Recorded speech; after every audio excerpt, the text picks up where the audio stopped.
What if the way people treat you is not random at all, but a precise reflection of the way you have been treating yourself in silence? That question unsettles people because it changes everything. It shifts the story from blame to awareness, from helplessness to authorship. Most people spend years trying to be chosen, loved, understood, or validated, without realizing they may be abandoning themselves in the process. And the more they do that, the more reality seems to echo the same painful pattern back through relationships, missed opportunities, and invisible emotional disappointments. This is where the deeper truth begins to emerge. Reality is not merely something happening around you. It is also something responding to you. It mirrors your self-perception through people, through timing, through what you tolerate, and through what you believe you deserve. Not because the universe is punishing you, but because life is always organizing itself around the identity you consistently embody. That is why self-love is not a decorative concept. It is not a slogan. It is energetic instruction. It is the frequency you broadcast when you stop negotiating your worth. The moment you begin choosing yourself honestly, your field changes. Your words change. Your boundaries change. Your presence changes. And once that happens, the reflections around you begin to change as well. So before asking why others are not choosing you, a more powerful question appears. Have you truly chosen yourself?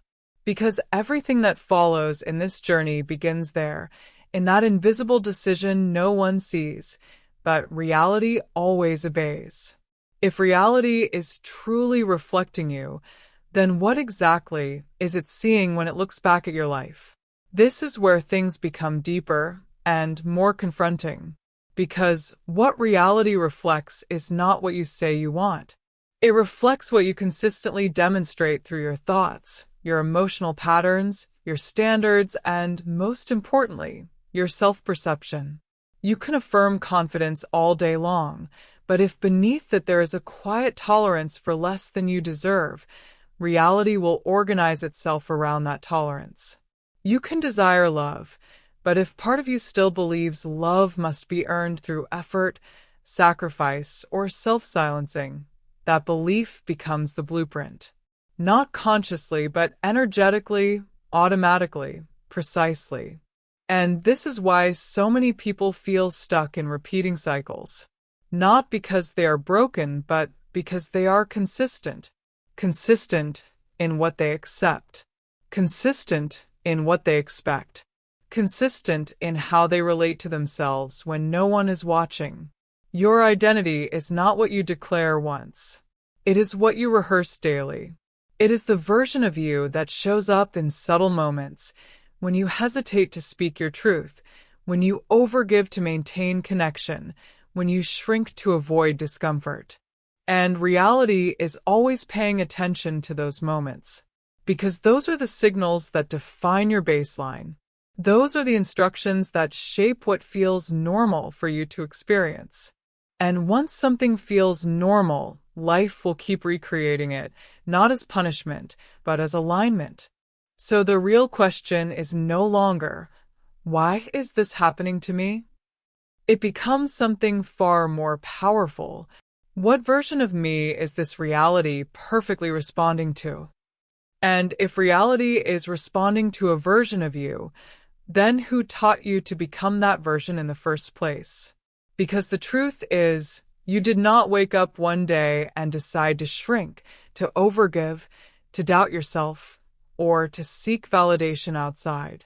These patterns were learned, quietly, gradually, emotionally. They were shaped in moments where love felt conditional, where approval felt earned, or where being fully yourself did not feel entirely safe.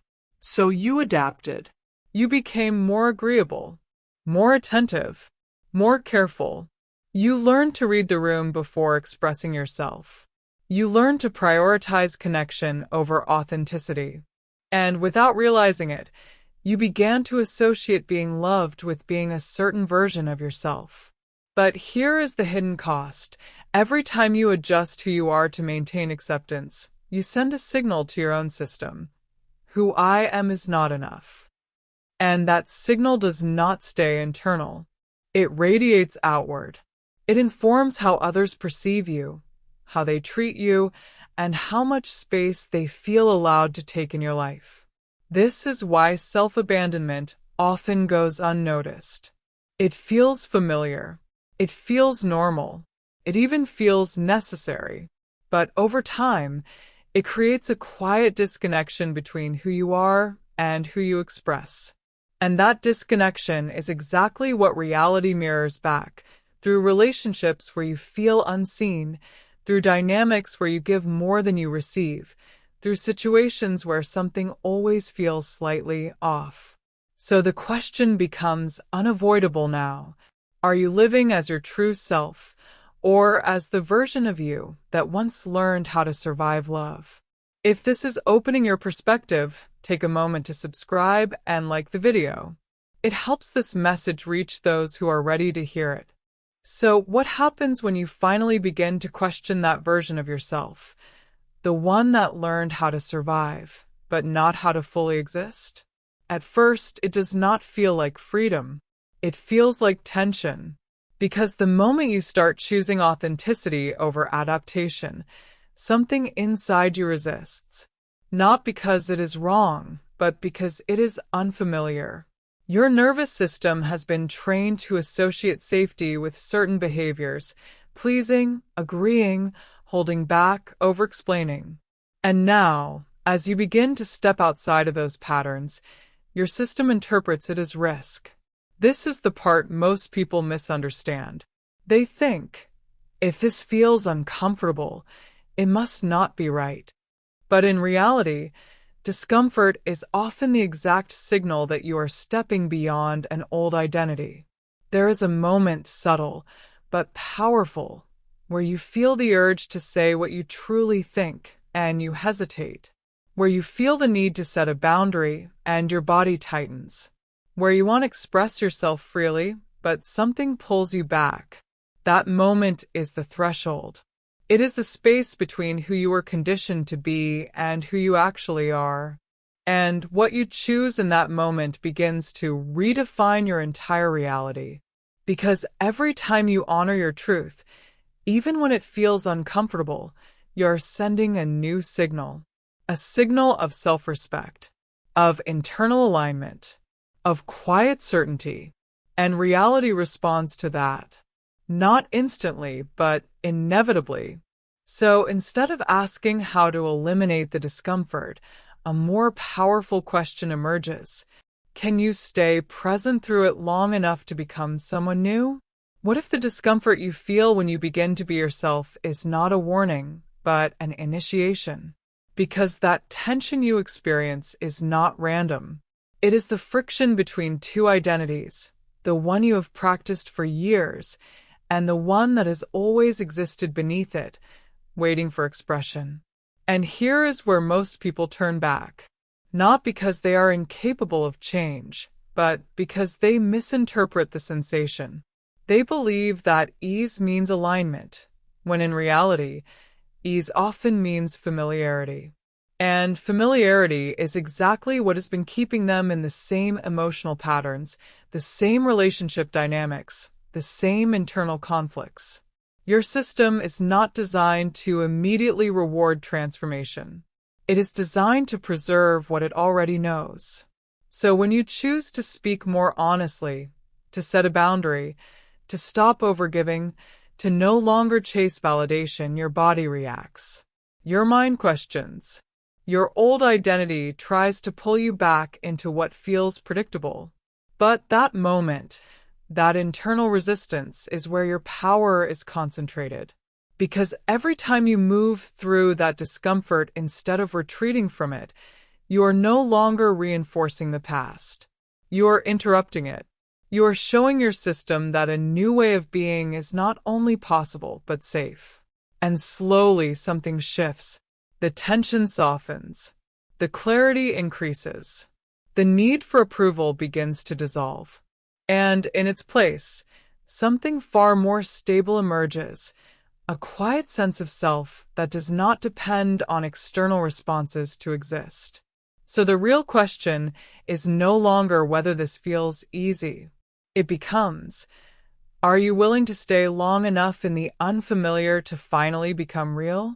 And if becoming real requires moving through the unfamiliar, what exactly are you leaving behind? You are leaving behind the version of you that was built on comparison. Because comparison is one of the most subtle forms of self-abandonment. It does not always feel harmful. In fact, it often disguises itself as motivation, as self-improvement, as a desire to grow. But beneath it, there is a quiet message that repeats itself over and over.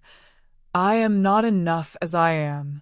And the moment that message becomes your baseline, your energy shifts. Instead of expressing yourself, you begin measuring yourself. Instead of creating, you begin adjusting. You look outward for cues, how to speak, how to behave, how to be perceived. And without realizing it, you start editing your authenticity to match an external standard that was never designed for you. But here is what comparison does at a deeper level. It fragments your identity. Because you are no longer anchored in your own experience, you are constantly referencing someone else's. And when your attention is split like that, your energy weakens. Your presence becomes diluted. Your decisions become uncertain. And reality reflects that fragmentation. You begin to feel overlooked, misunderstood, replaceable, not because you lack value, but because you are not fully occupying your own space. This is why authentic expression is so powerful.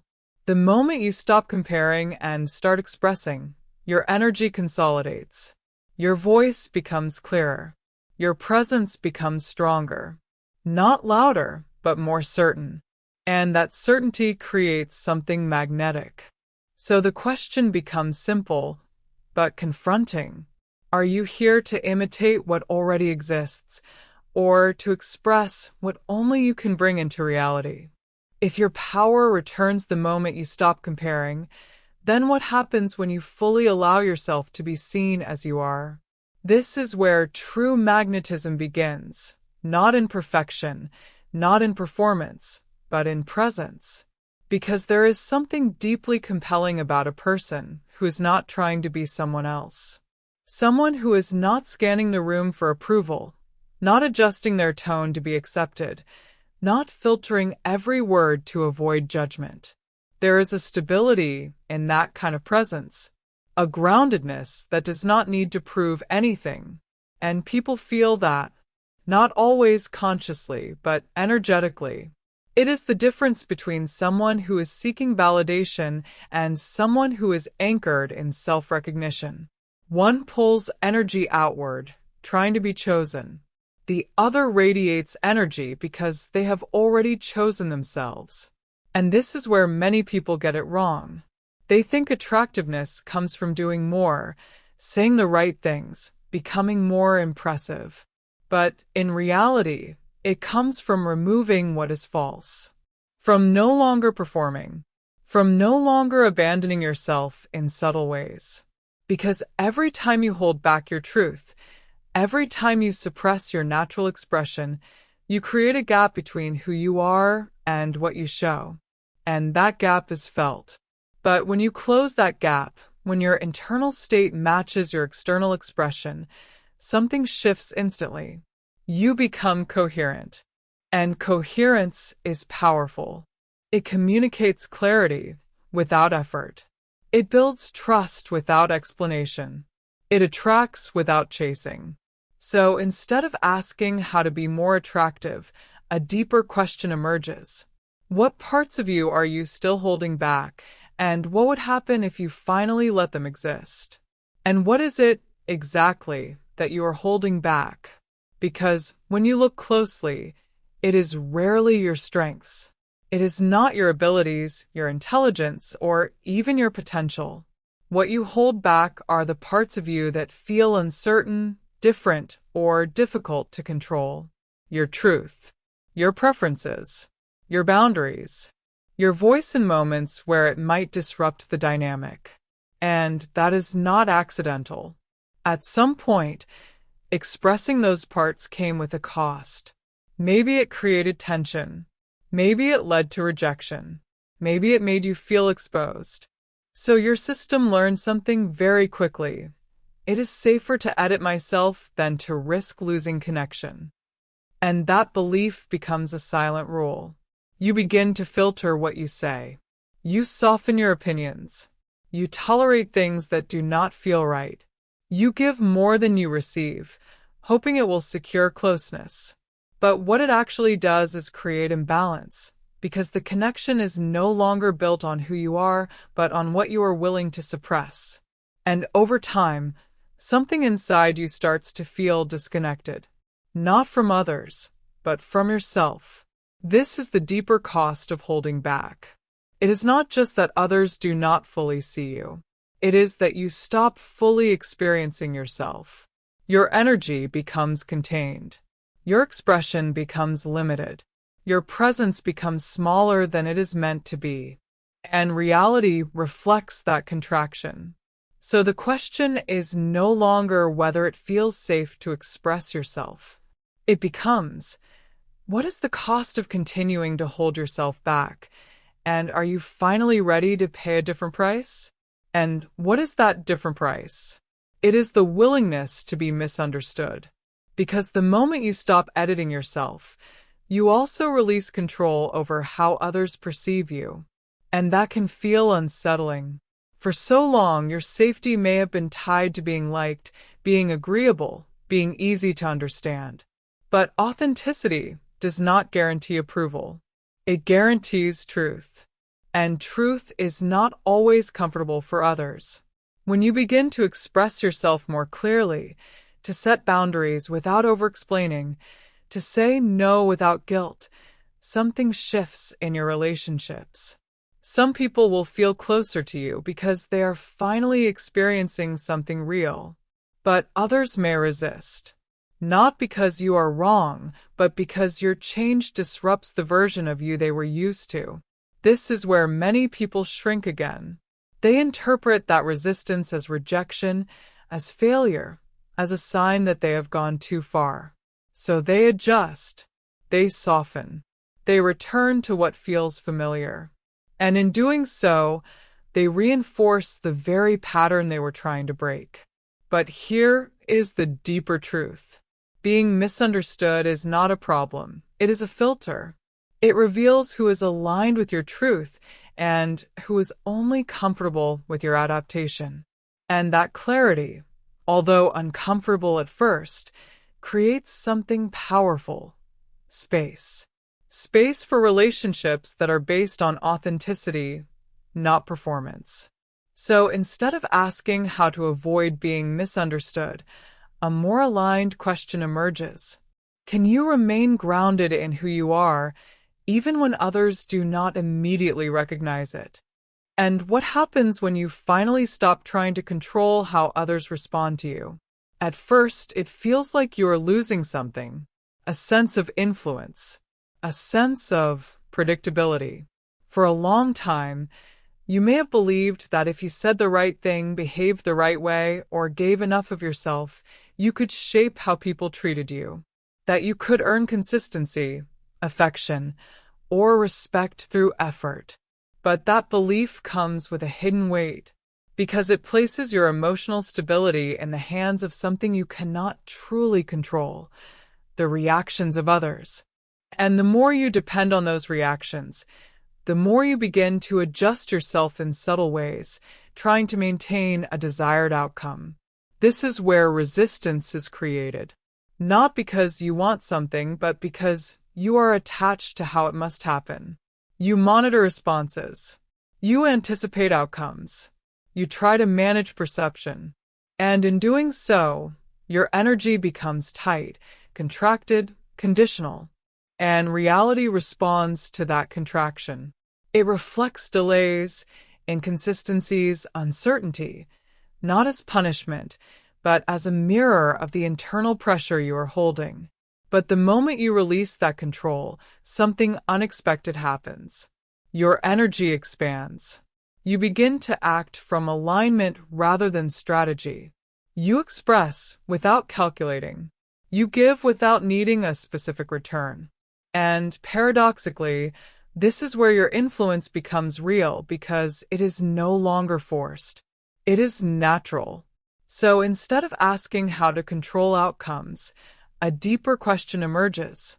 What would it feel like to express yourself fully without needing to manage what happens next? And if you were no longer trying to control outcomes, what would you finally be free to feel? Because beneath the need for control, there is often something much deeper. Fear. Fear of being rejected. Fear of not being enough. Fear of losing connection. Fear of being seen and still not chosen. Control becomes a strategy to manage that fear. If you can predict reactions, adjust your behavior, and secure a certain response, then maybe you can avoid those uncomfortable emotions. But this comes at a cost, because in trying to avoid rejection, you also limit your capacity to experience real connection. Why? Because real connection requires exposure. It requires you to be seen as you are, not as a version designed to guarantee acceptance. And this is where the shift happens. The moment you allow yourself to feel, without rushing to fix, control, or escape, you begin to access a different kind of power. Not the power of manipulation or influence, but the power of presence. You stop reacting from old patterns. You stop chasing reassurance. You stop negotiating your worth. Instead, you become available to your own experience. And something stabilizes inside you. Because when you can sit with your emotions, without collapsing into them, without projecting them onto others, you are no longer driven by fear. You are guided by awareness. And awareness changes everything. It softens the urgency. It dissolves the pressure. It creates space between what you feel and how you act. So the question becomes, can you allow yourself to feel fully without turning those feelings into a reason to abandon yourself again? And if you no longer abandon yourself when emotions arise, what begins to change in the way others relate to you? Something subtle, but powerful. Because when you stop reacting from fear, you stop communicating from it. And communication, far more than words, is what shapes your reality.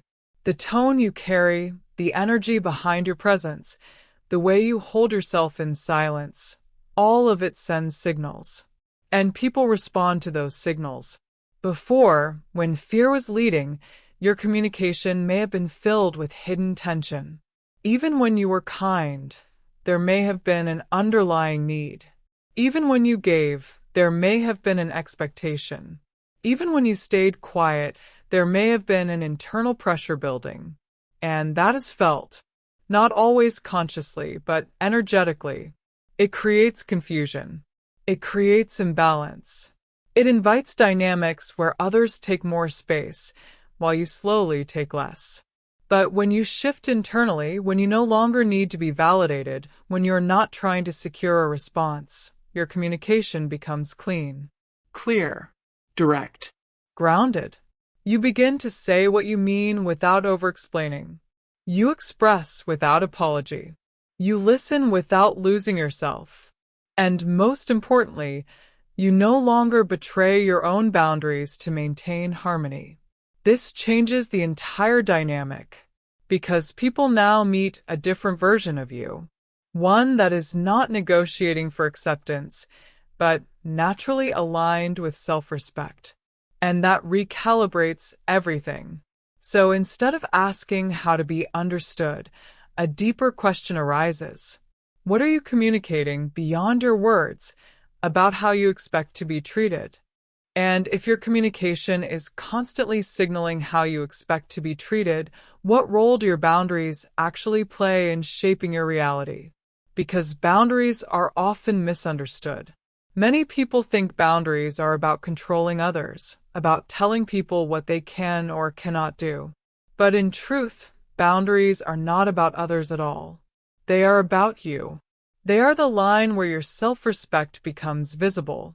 A boundary is not just something you say. It is something you hold. It is the moment you choose not to overextend. The moment you stop explaining yourself to be understood. The moment you say no without wrapping it in guilt. The moment you recognize that maintaining your internal alignment is more important than maintaining external approval. And here is where the shift becomes real.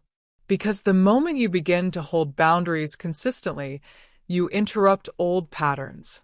You stop reinforcing dynamics where your needs come second. You stop participating in relationships that require you to shrink. And reality responds to that interruption. Some people will adjust.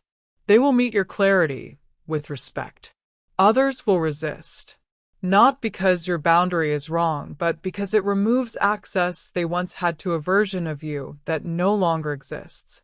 And this is where your identity is tested. Because holding a boundary is easy once.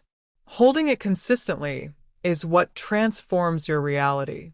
So the question becomes, are you willing to disappoint others in small moments, so you no longer have to disappoint yourself in the long run? And if holding boundaries reshapes your reality, why does it feel so difficult to maintain them consistently? Because boundaries do not just challenge other people, they challenge your own identity. For a long time, you may have been the one who understood everyone, who adapted, who made things easier for others.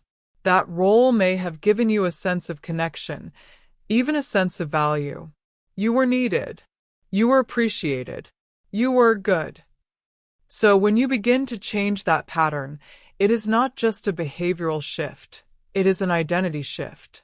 And identity does not change quietly. There is a part of you that will question your decisions, that will tell you are being too much, too distant, too rigid, that will try to pull you back into familiar roles where approval felt more accessible. This is the inner conflict most people do not expect. They think the challenge will come from others, but often it comes from within, from the part of you that still associates being loved with being accommodating, with being easy, with being self-sacrificing. So, when you hold a boundary, you may feel guilt, not because you did something wrong, but because you are doing something different. And that difference disrupts the old emotional conditioning. But here is what happens when you stay consistent. The guilt begins to fade. The clarity becomes stronger. The need to justify yourself disappears. And what once felt uncomfortable becomes your new standard, your new baseline. So the real question is no longer whether boundaries are necessary. It becomes, are you ready to let go of the identity that made them feel impossible? And if letting go of that identity feels like losing something, what are you actually afraid will disappear? Because every identity you have carried, even the ones that limit you, served a purpose at some point. They helped you belong. They helped you avoid conflict. They helped you feel safe in environments where being fully yourself did not seem like an option. So when you begin to release those roles, it can feel like you are stepping into the unknown without protection. You may wonder, if I stop being the one who gives everything, will people still stay? If I stop being easy, will I still be loved? If I show who I really am, will I still be accepted? And beneath all of these questions, there is a deeper fear, the fear of being alone. Not physically alone, but emotionally unchosen. This is why many people remain in patterns that no longer serve them. Not because they do not see the truth, but because the familiar, even when painful, feels safer than the uncertainty of change. But here is what must be understood. You are not losing connection when you release a false identity. You are losing conditional connection. the kind that depends on you being someone you are not. And in its place, something far more stable becomes possible. Real connection. The kind that does not require performance. The kind that does not collapse when you express your truth. The kind that recognizes you, not for what you give, but for who you are. So the question becomes, are you willing to risk temporary solitude in order to experience something real? And if real connection requires you to risk being alone, what kind of relationship are you actually building with yourself in that space? Because this is the part most people try to skip. They want better relationships, deeper connections, more respect, more alignment, but they do not want to face the silence that comes when they stop chasing, adjusting, and overgiving. That silence can feel empty at first, unfamiliar, even uncomfortable, but it is not empty. It is unoccupied. For the first time, you are no longer filling your space with external validation, constant interaction, or emotional negotiation. You are left with yourself, without distraction, without performance, without the need to be perceived in a certain way. And this is where something profound begins. You start to notice your own patterns more clearly, your impulses, your fears, your desires, the ways you have been treating yourself when no one is watching. You begin to see where you have been neglecting your own needs, where you have been seeking outside what you have not been giving inside. And instead of escaping that awareness, you stay. You listen. You adjust. You begin to build trust with yourself. Not through words, but through action, through consistency, through honoring what you feel instead of overriding it. And slowly something stabilizes. Your sense of self is no longer dependent on who is present in your life. It becomes internal, grounded, self-sourced. So the question shifts again. When you are no longer trying to be chosen, can you become someone who truly chooses yourself? And when you truly begin to choose yourself, what changes in the way you give? Because giving is not the problem. Most people who struggle with self-abandonment are not lacking generosity, they are overflowing with it. They care deeply. They invest. They show up. But often, that giving is coming from a subtle place of lack. A quiet hope that by giving more, they will finally receive what they have been missing. Attention, appreciation, consistency, Love. and when giving comes from that place, it is no longer free. It becomes a transaction. Not consciously, not intentionally, but energetically.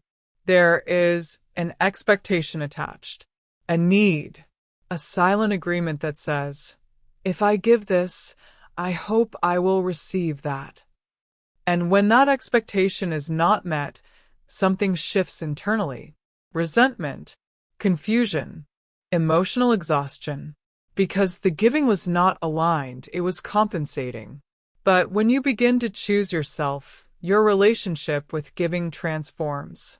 You no longer give to be chosen. You give because you are already grounded in your own value. There is no urgency behind it, no hidden agenda, no need to secure an outcome. And that changes everything, because now your giving becomes clean. It comes from abundance, not from lack. It becomes a reflection of who you are, not a strategy to get something in return. And people feel that difference. So the question becomes, are you giving to express who you are, or are you giving to become someone who is finally chosen? And if your giving becomes clean, what happens to your need to hold on? Because attachment is often misunderstood. People think attachment means caring deeply, wanting connection, valuing someone. But true attachment, the kind that creates suffering, is not about love. It is about dependence. It is the belief that your emotional stability is tied to something outside of you. A person, a response, a certain outcome. And when that external element becomes uncertain, your system reacts. You feel urgency. You feel the need to fix, to reach out, to restore the connection. Not because something is wrong externally, but because something feels unstable internally. This is where attachment tightens your energy. You start monitoring behavior, interpreting silence, searching for signs. And in doing so, your presence shifts from grounded to reactive, from centered to externally focused, and reality mirrors that instability. It reflects inconsistency, Distance. emotional fluctuation, not as punishment, but as alignment with the internal state you are holding. But when your giving is no longer tied to an outcome, when you are not trying to secure love, attention, or validation, attachment begins to loosen. You stop gripping.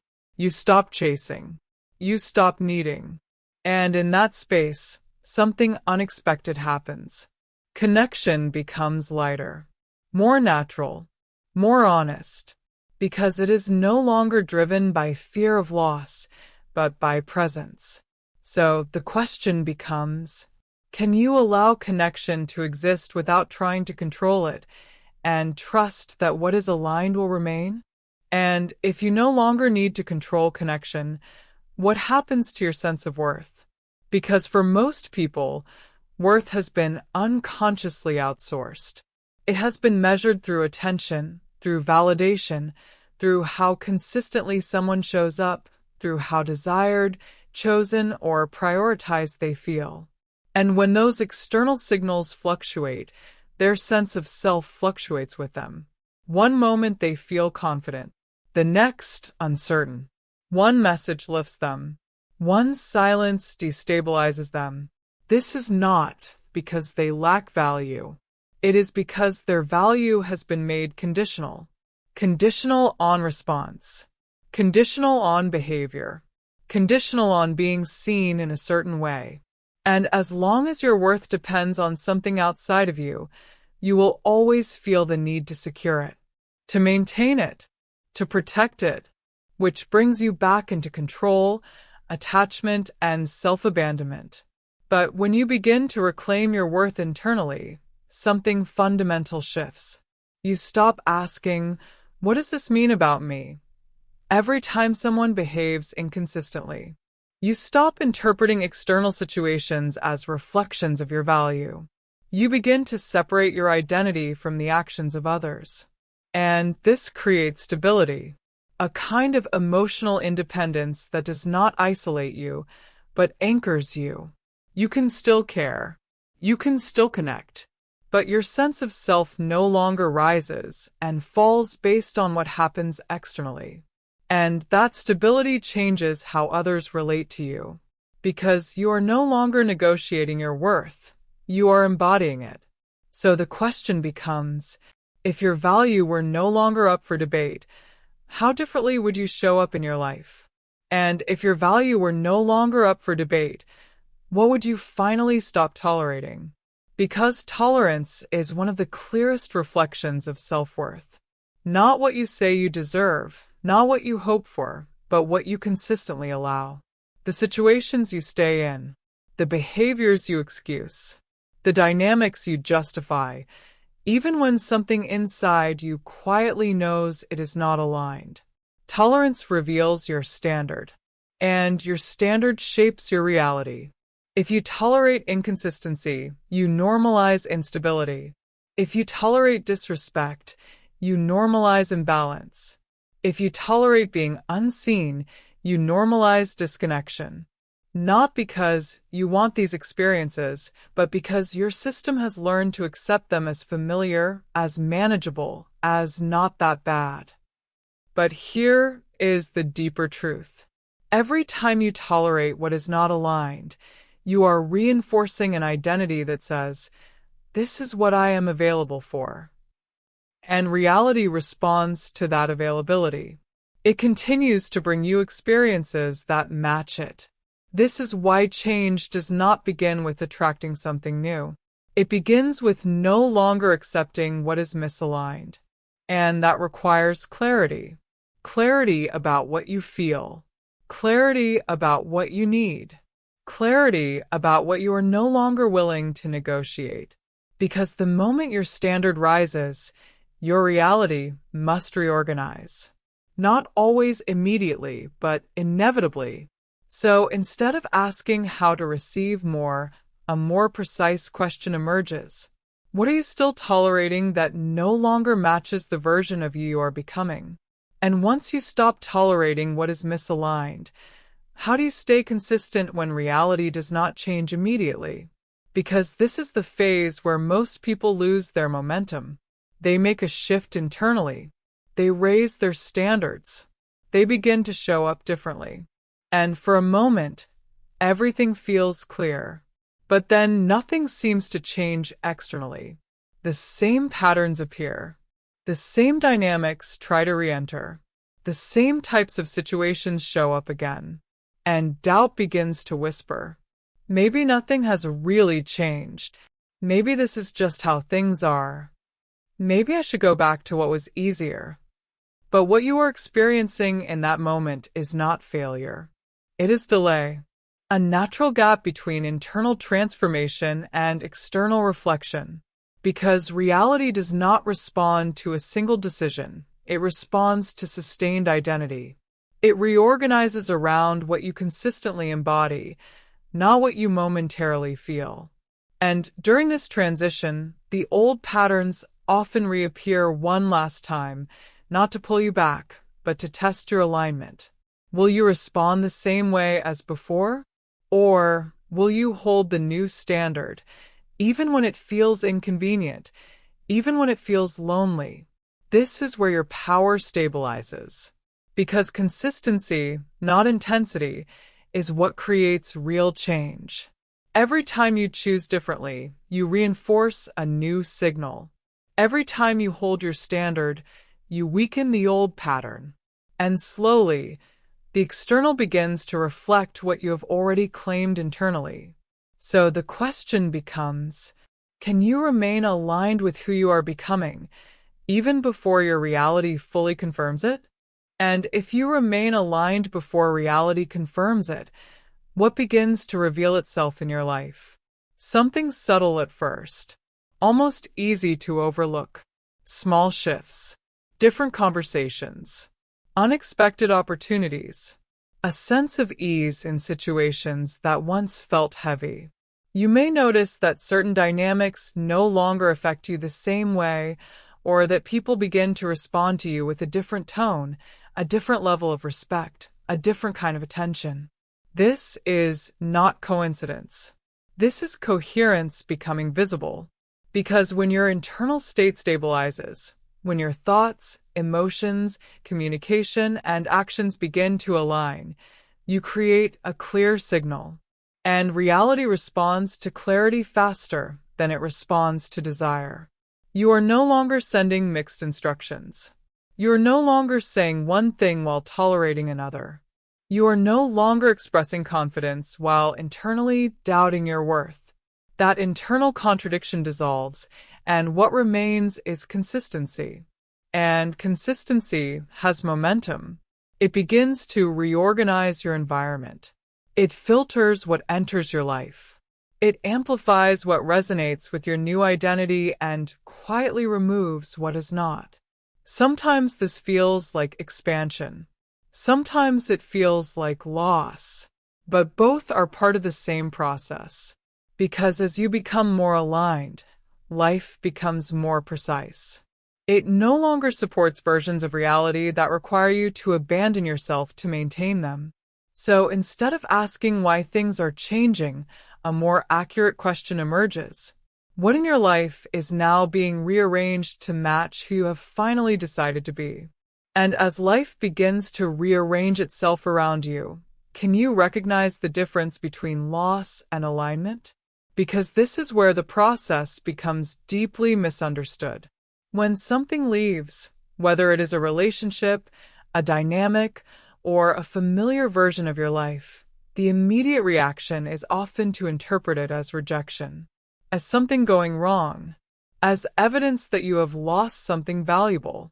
But what if what is leaving is not a loss but a mismatch? What if it is not being taken from you, but being released for you? Because as your identity shifts, as your standards rise, as your self-perception becomes clearer, there are certain things that simply can no longer coexist with that version of you. Not because they are inherently bad, but because they were aligned with who you were, not who you are becoming. And this is where trust becomes essential. Because externally, it may look like things are falling apart, but internally, something is becoming more stable than ever. You are no longer negotiating your worth. You are no longer forcing what does not flow. You are no longer holding on to what requires you to shrink. And that changes your entire energetic field. You begin to attract differently, respond differently, choose differently. But to fully step into that, you must release the need to hold on to what once felt familiar. Even if it was comfortable, even if it once meant something, even if part of you still wants to keep it. So the question becomes, can you trust that what is leaving is not taking something from you, but making space for something that finally matches you? And if everything that leaves is creating space, what are you finally ready to receive? Because this is where the shift completes. Not when something new arrives, but when you realize you are no longer waiting for it to define you. You are no longer looking outward to confirm your value, your direction, or your identity. Something inside you has stabilized to the point where your reality is no longer your source. It is your reflection. And that changes the entire experience of receiving. You are no longer chasing love. You recognize it when it aligns. You are no longer forcing connection. You allow it to meet you where you stand. You are no longer trying to prove your worth. You express it naturally, without effort. And because of that, what enters your life now feels different.